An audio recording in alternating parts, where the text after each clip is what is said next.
But it didn't happen that way. When I first received her, I brought her home, put her in a box along with El Eleator, and I flew to New Hampshire, and then I flew all the way to my new home in Mount Shasta.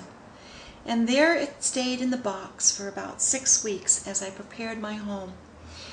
And then one day I had a student from Norway that had come, and I said to my student, would you like to go up on the top of the mountain with me, and let's bring the skull and we can work with it up there.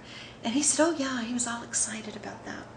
So I took the box with me, and I didn't open it, and I went to the top of the mountain with my young student from Norway.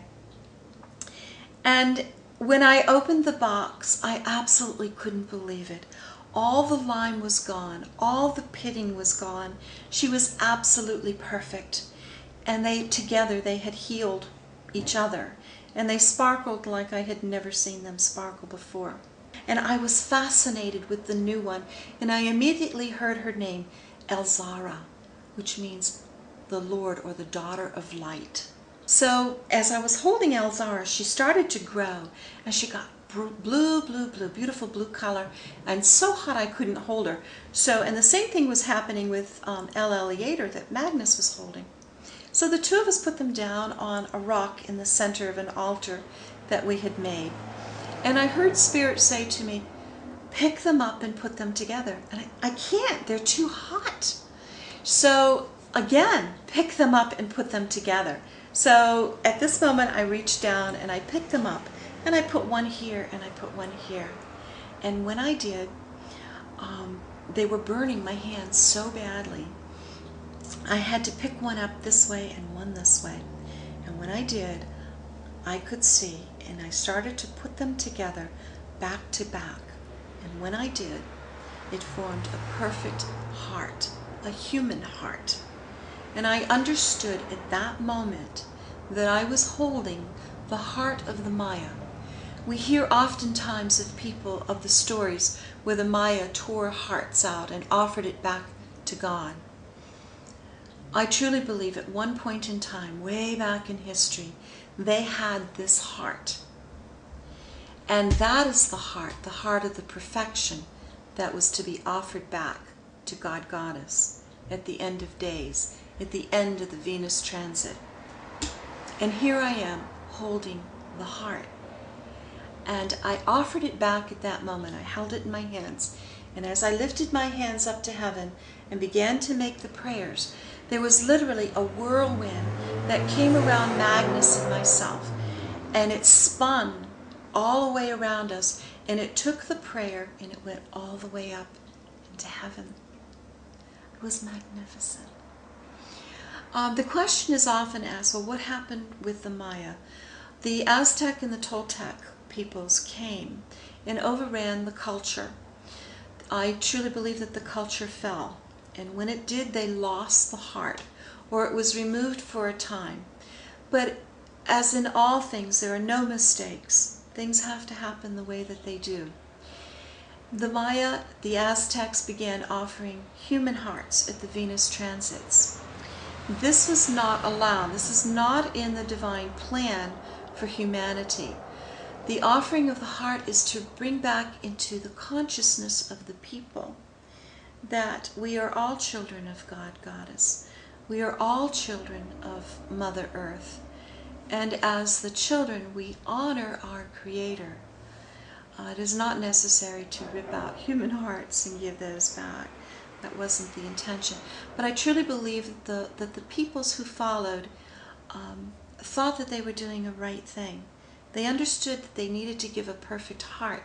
And if it meant that they had to sacrifice 1,000 people to find one perfect heart, they knew that that was necessary. And it is necessary. Itznama, son of the divine couple, God above all gods according to the Maya. To me, that's Christ. He gave the template, and at the end of the dream, the template was to be returned. And that's what this heart is all about. Here we are going along as we are, and we're watching everything around us fall apart.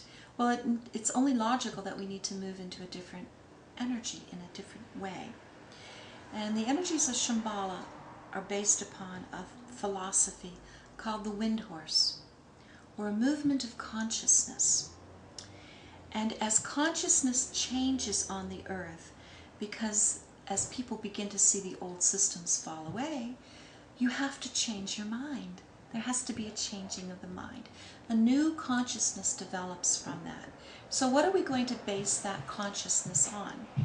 Are we going to base it on material things? Are we going to base it upon our gaining some superiority over someone else? Or are we going to base it on the betterment of mankind, for ourselves, for our families, based on the Venus aspect, the love aspect that we can bring into the earth? What can we do to make the world a better place? It is to change our consciousness, to seek a higher consciousness, something that is based on the aspects, what I call the aspects of the goddess, of having personal strength, of having understanding of our world, understanding of the systems that are around us, understanding of the oceans, the trees, the mountains, the waters, the rivers that we have, and then taking that understanding and applying wisdom, divine wisdom. The next aspect of goddess energy is mercy and compassion. We've exploited our resources, we've exploited our earth, and if we can adopt the energies of the goddess, the divine feminine, that puts everything back into balance. The next part of that is beauty, and seeking beauty on the earth. When I look at some of the old architecture of some of the older countries, and as you look about you, you see the beauty that was once there, the beautiful art. In our evolution, we have perfected the box. Everywhere that you look are boxes, everywhere. From our cars to our buildings, and we call that art. It is not art. Beauty needs to come in all of its forms. Our homes need to be filled with plants, with light, with color. And we've moved so far away from that into more of a sterile environment. And if we can return beauty to the earth in all of its forms and preserve the beauty that is left in our species that are going extinct, in our waters, our fish, all of the beautiful things that are of creation, we need that here. I remember in my Christian teachings that Christ said at the end of this age that it would be like a woman giving birth. And I believe we're there. Where there is great light, there is great darkness. So minds will shut down, minds will open. Frequencies change. As we're moving higher into this light, we're also drawing up others that are joining into the light and into this movement. And that is causing this flux on the earth right now. I also believe we're in the process of going through dimensional shifts and dimensional changes. And as that's happening, people's feelings and emotions, everything is reaching a peak, a crescendo, just before the birth. So in closing, I would just like to say that the crystal skulls have opened us up to new dimensions, to new realities, literally in time and space, and have given us the ability to travel forward into time, to see the new future. And I would just like to say that we have an incredible future. In the next book, The Cosmic Eve 2012, that is due out in early 2009, I tell the story of the new reality that is about to come for us, the new DNA, the newness of a whole new universe. And I will leave you to consider and to contemplate that this is just the beginning and it's not the end.